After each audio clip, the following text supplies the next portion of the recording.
Hey, everybody. My name's Jason. I'm 54 years old, and I have prostate cancer that metastasized to my spine. And on this channel, we talk about it a lot. This is episode 29, and today we're going to get into brutal truths of hormone therapy. I'm taking advantage of kind of a low spot, some emotional energy I've got going on to really get in and talk about some of this stuff, get really raw with some of this information. So there's going to be a lot of really personal information here. If your family, I won't be sad if you just fast forward or turn this off. It'll be fine. There's just some stuff you may not want to hear. We're going to talk about sexual function. We're going to talk about libido. We're going to talk about stuff like that. So yeah, we're going to talk about all kinds of stuff. I've got my little thing here. I got 12 bullet points we're going to hit. So we're going to talk about loss of sexual interest, erectile dysfunction. We're going to talk about testosterone. We're going to talk about, I don't know if I'm going to talk about that yet. ED medications, testicular atrophy. We're going to talk about gynecomastia or breast growth, fat. We're going to talk about weight gain, metabolic changes, fat distribution, bone density reduction, neuropathy and nerve pain, emotional blunting, mood swings, depression, which we've talked about a lot, but I'm going to hit it again, and the fatigue. So that's on my list for this episode. If you want to fast forward through some of that, I won't be sad. All right. I'll hit you up in a second. Welcome to Prostate Cancer, the road to recovery with Jason Stone, a stage 4 fighter. This podcast brings you support and insights from survivors, fighters, and medical experts. Join us for an educational and inspiring journey. All right. Welcome back. And today we're talking about brutal truths. We're going to start off with loss of sexual interest and erectile dysfunction. Yeah, we're just diving right into it. So the brutal truth is it's not just that. So hormone therapy reduces your testosterone, which reduces your libido. So it's not just that you stop getting erections. It's that you may stop caring about sex altogether. Right. So your doctor will say, well, you may experience some erectile dysfunction. Okay. But that's a little misleading, because what they really should say is you may stop caring about intimacy altogether and not have any erections. So even if you mentally want intimacy, your body won't cooperate. You're running on zero testosterone. It's like trying to start a car with no fuel. So this affects your relationships. Your partner will be affected. My situation, the cancer broke out of the prostate and attacked the nerves. So you have some nerves down there that act as valves. Those valves have to be open and close to do their thing. And those nerves were attacked. So I don't have any way of getting any signals. So basically I lost sexual function before I started hormone therapy. That's what I want to say. I lost my libido. My libido was kind of still there, but there was no ability to do it. Now with ADT, I have no libido and no ability. Yeah, I told you this is going to get gross. So erectile dysfunction medications. So there are some erectile dysfunction medications, and your doctor's going to talk to you about it. They're going to talk to you about Viagra. They're going to talk to you about Cialis. Those drugs work by increasing blood flow to the penis. Okay, good. You need that. You need that blood flow regularly down there to keep things functioning, to keep things from shrinking and atrophying. But those don't restore libido. Those don't give you the ability to achieve an erection if your underlying issue is severe hormonal depletion, which is exactly what androgen deprivation therapy does. Yeah. With no testosterone, if you were one of the ones that ADT takes your testosterone all the way right into the gutter like me, my testosterone was undetectable after my hormone shots. I don't have any. Some guys, it drops their testosterone down to like 14 or 20 or something. Mine was undetectable. And if you have 14 or 20 or 25, whatever the units are, you can still, then with Viagra Cialis, you may have some function. Yeah, testosterone is essential for sexual function, including the libido and physiological response to arousal. Because ADT drastically lowers your testosterone levels to castration levels, that can lead to a complete loss of sexual desire and function. If there's no libido or neurological signaling to trigger an erection, just increasing the blood flow alone won't be effective. That's not going to do anything. But it's still important, and this is what you have to get across. So I chose not to continue with any. I've never did any Cialis or Viagra or anything to maintain blood flow. The reason you would want to is if there's an end to your ADT, if you're going to do intermittent ADT, if you know that from the onset, if your nerves haven't been damaged and you have the ability to regain that sexual function, and there's a future where, okay, this may come back. You may be in a situation where in the future you want to and will have the ability to get an erection and have sexual function and regain your libido. And if that's the case, if that's in your future, do the Cialis or the Viagra. And as I understand it, the Cialis is the better one for just blood flow. So talk to your doctor about that, okay? But while you're on it, you're going to be taking this and you'll be like, this doesn't work. Well, yeah, it's not, it can't work while you're on ADT. So guys on ADT find that Viagra and Cialis have little to no effect because the root cause isn't just blood flow. It's the absence of hormonal signaling.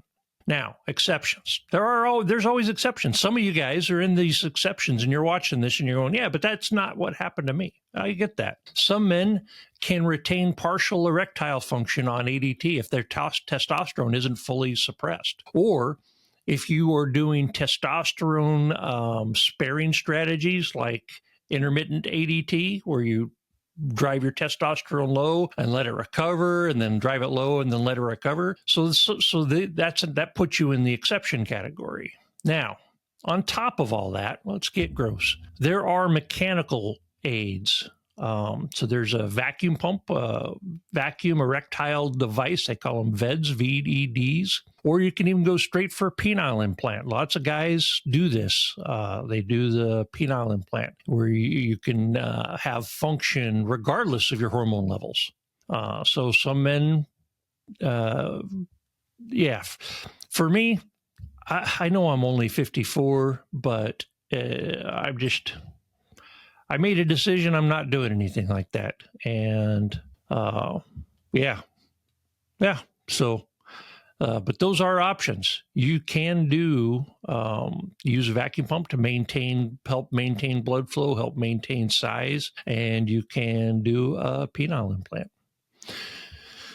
Yeah, so some men on ADT do say that they have a minimal effect from Viagra or Cialis, but again, results are wild. Now, this one I had to look up because I don't have any direct information on this. Let's talk about orgasms.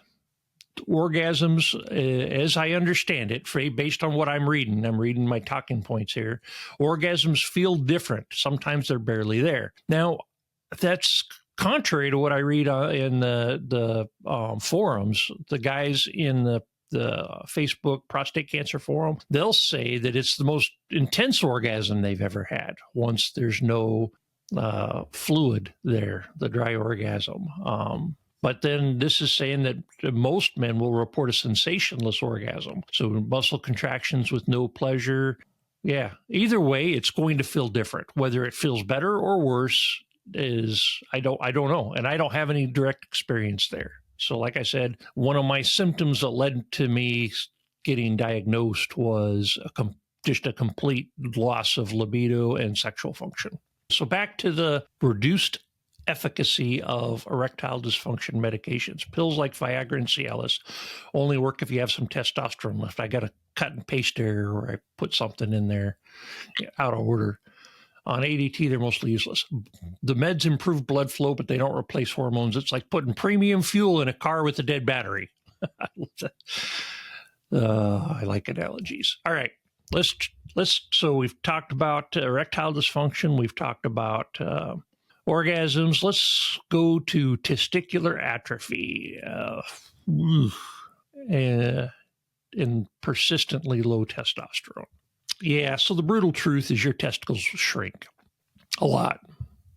And oftentimes they won't bounce back. Even if you do intermittent hormone therapy, the size of your testicles won't regrow, which will impact testosterone levels.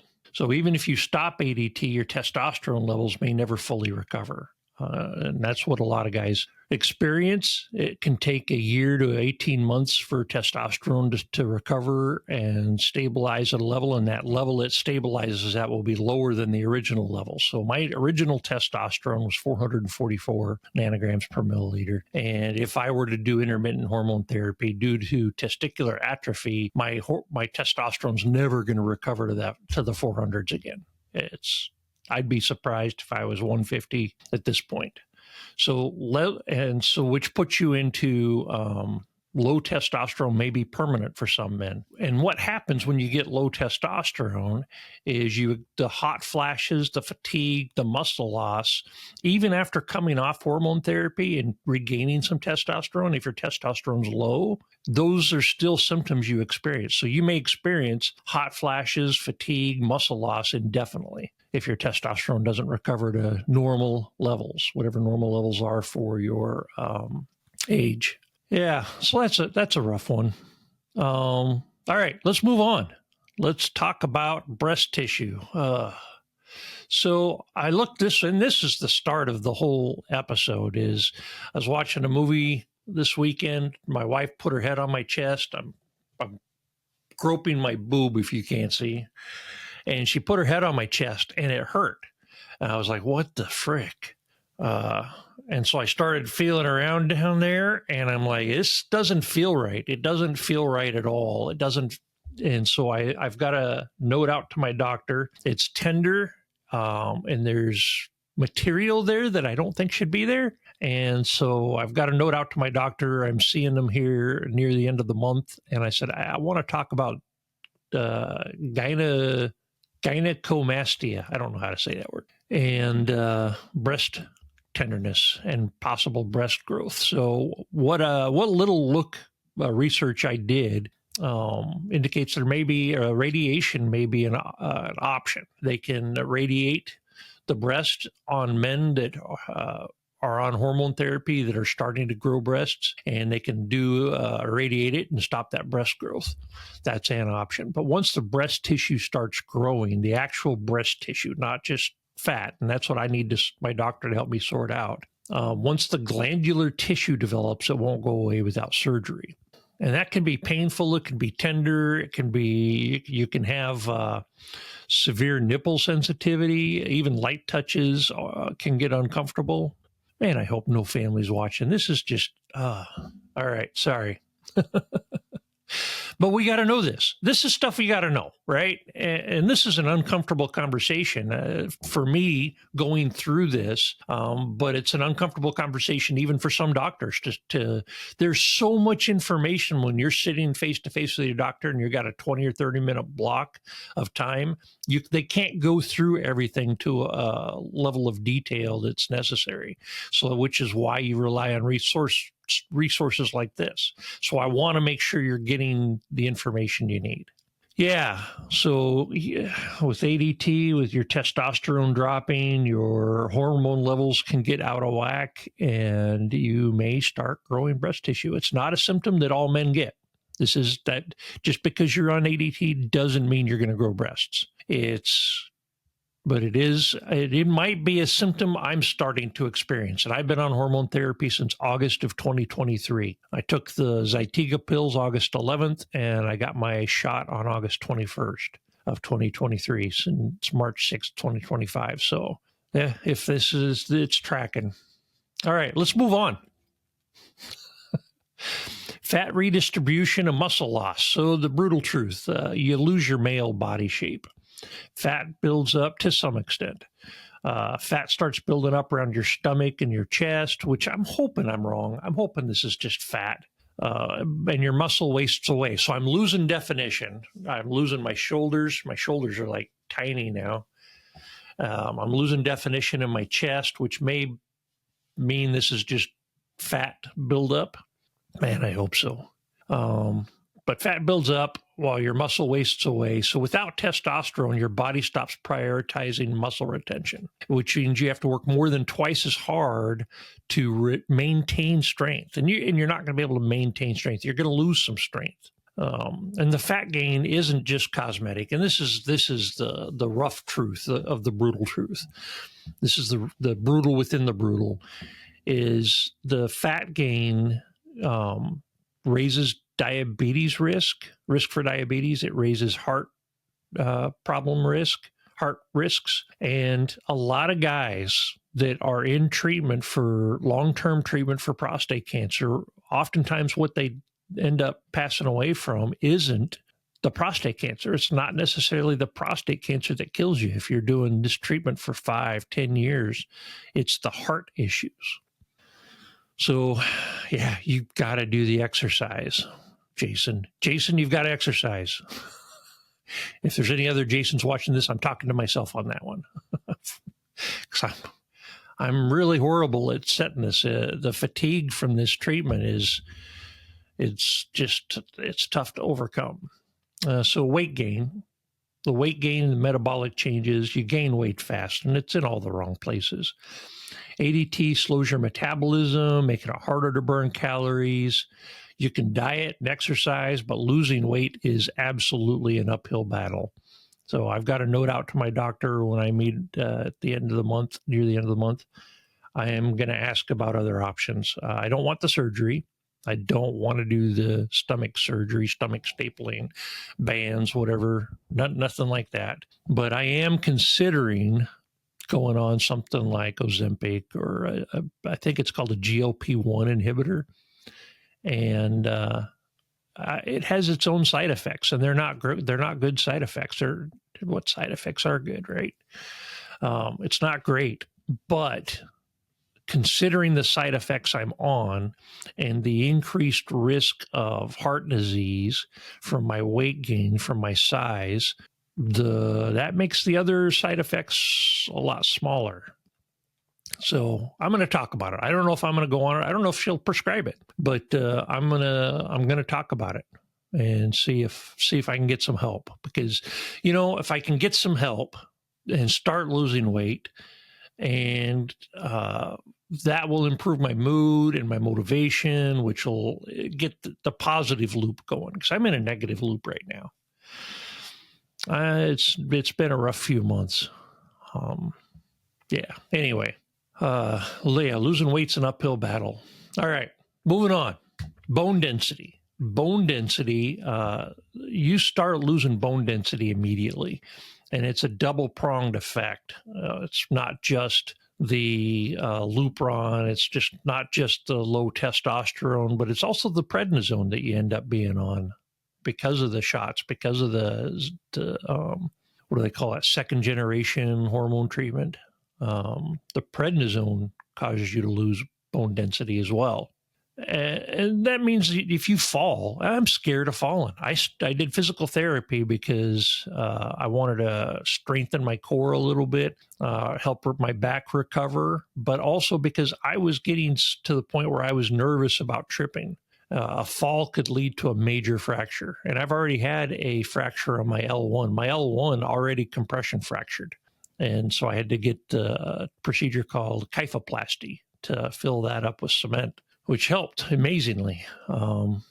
But some doctors don't suggest a DEXA, D-E-X-A scan early enough. So make sure you're asking for a DEXA scan.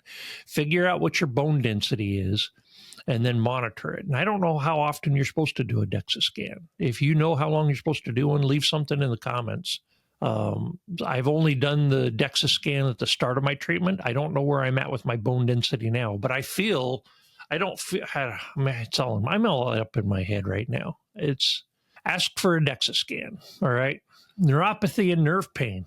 Yeah, the brutal truth here is ADT can cause nerve-related pain, tingling, numbness, and so can radiation therapy.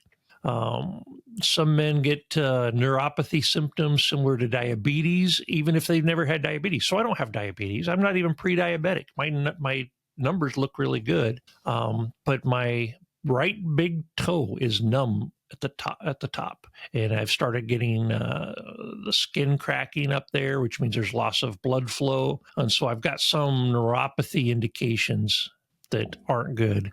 So I got to remember to talk to my doctor about that too. They don't, and what this says is doctors don't fully understand the connection between hormones and nerve health, but there's a link there. So something is going on there, and they don't exactly know how it's affected. Now, it could be the radiation. That could be a symptom of my radiation therapy. I don't know. But I'm trying to massage that big toe every night or so, get some blood flow back in there, trying to make sure it doesn't get worse. But that tip of my toe is almost cold and numb. Yeah, it's not good. But that's a small symptom compared to what a lot of guys are going through. A lot of guys are, dealing with it in their fingers, their feet, up as high as their ankles or worse. So I guess I'm pretty lucky in that way. It's just the tip of my big toe. All right, moving on. I've talked about this one before, and I'm still struggling with this. It's called emotional blunting, and you might stop feeling things as intensely. And for me, this has absolutely been true. You lose both good and bad. You stop feeling good and bad things as intensely. You lose interest in hobbies. I've been forcing myself to get back into a couple of hobbies, some leather work. I'm working on a couple of, this is inside out, just so you're like, what the heck? That looks like crap. It's inside out. That's why. Working on a couple of bags, working on some rockets, but it comes and goes in waves. And the 2 to 3, sometimes 4 weeks after my shot, I just don't have it in me to work on any of that. And then as I start coming out of after that first month of the shot, then I start coming out of it, and I'm like, okay, so I'm starting to feel like I can work on something, starting to feel like I can, let's get the leather work out, let's get a rocket out, let's do something. But I'm having to force myself to do this. So a lot of men describe a sense of emotional detachment. You lose excitement for hobbies, family time, major life events. You get that flatness, that emotional detachment. And I experienced that. Yeah. Talk to somebody about how you feel. And then something you heard in a previous video, hopefully, something I've done about that is because I was not just emotionally flat. I was degrading, and my emotional flatness was a low, a very, very depressive flatness. And things weren't good there for a few months. And I started a drug called sertraline, which I think is a Zoloft. And that's helped me. Now do I feel happy? I'm not going around singing jingles and stuff. But my emotional flatline is a little higher than it was. So I get bumps both ways, but it brought the baseline up, so to speak. And that's what the mood swings and the depression. ADT can cause mood swings. It can cause depression. Even if you've never struggled with mental health before, the loss of testosterone, the loss of the hormonal balances can really put your mind in the gutter. The hormone crash is intense. Some men describe it as PMS on steroids, anger, sadness, irritability out of nowhere. Now, I don't remember this. My wife says those first 6 months on hormone therapy, she says I was really irritable. I was really angry. I was really irritable. And I don't remember that. I don't remember observing myself as, oh, Jason, why did you do that? Why did you say that? Because I usually catch myself if I'm, not me. And I don't remember any of that, but she insists I was experiencing those symptoms, and I have no reason to say that I wasn't, other than I just don't remember it. So you may not even realize, that's my point. You may not even realize you're going through that. So if your doctor isn't addressing mental health alongside your physical health, then they're missing half the picture. That's important. You've got to ask about, hey, what can I do for my mood? Do I need an antidepressant? I was lucky in that my first radiation oncologist, Dr. Loenda, prescribed a drug called prochlorperazine for my nausea while I was going through radiation therapy. But it doubles. It has an off-label use in that it's an anti-anxiety pill. And that helped me out a little bit. And I'm still taking it, still taking prochlorperazine. And I think that's kind of how I was able to maintain the motivation and have the motivation and the willpower to put this whole vlog together, this whole podcast, YouTube, Spotify thing, is because even though I was dealing with anxiety, even though I was dealing with depression, even though I was dealing with the mood swings, having a little medication to help you is a huge boost. It can help keep you out of the gutter. All right. Last thing. All right. We've been going almost a half hour. The fatigue. Oh my goodness. ADT fatigue isn't just feeling tired. It's a deep, unshakable exhaustion. It really is. So I've taken some time off work. Work's not been going great. And anyway, I needed to take some time off, and not very long, a week. And during this time, I'm sleeping 10 hours a night and still taking a 2-hour nap during the day. But that's because I can just lay down and close my eyes and fall asleep because I'm that exhausted. It's not I need a nap sleep. It's I can barely get off the couch tired. It's completely and utterly exhaustive. Caffeine and sleep don't help it. I woke up this morning after 9.5 hours of sleep, and I could take a nap right away. It is so brutally exhausting. The fatigue is just miserable. Caffeine, I do caffeine a lot, but caffeine helps me gives my body physical energy to keep moving. Otherwise, I wouldn't be able to move. I wouldn't be able to do anything. The body's energy production is fundamentally altered, and it's tough. So let's start wrapping this up. What can you do? Not all men experience every side effect. I want to make sure that's clear. Just because I'm experiencing a lot of these side effects doesn't mean you will experience all of the same ones. But most men will deal with most of these in some way. So what can you do? Stay active. Monitor your bone health. Talk to your doctor about your mental health. Doctors are focused on survival, but your quality of life matters just as much. So I hope this helps. I hope you got something out of this Brutal Truth episode. And if you have any questions, put them in the comments. I've slacked off on responding. I will get better about that again.